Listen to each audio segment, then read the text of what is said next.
नमस्ते, प्रणाम। मैं सिंगर रणधीर यादव। आज ही बहुत ही खुशी की बात हुआ कि मेरा न्यू गाना आ चुका है।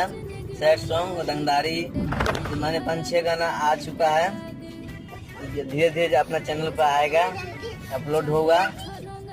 तो ये तो एक सॉन्ग सैड सॉन्ग सुना रहे हैं आप लोग के, सुनिए। आप बताइए कमेंट में कि कैसा लग रहा है।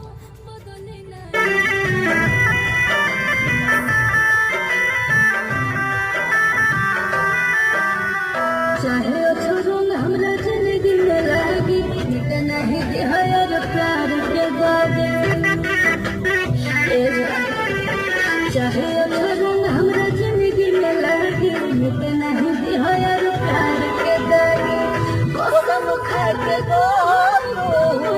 बोलो नहीं, कसम खा के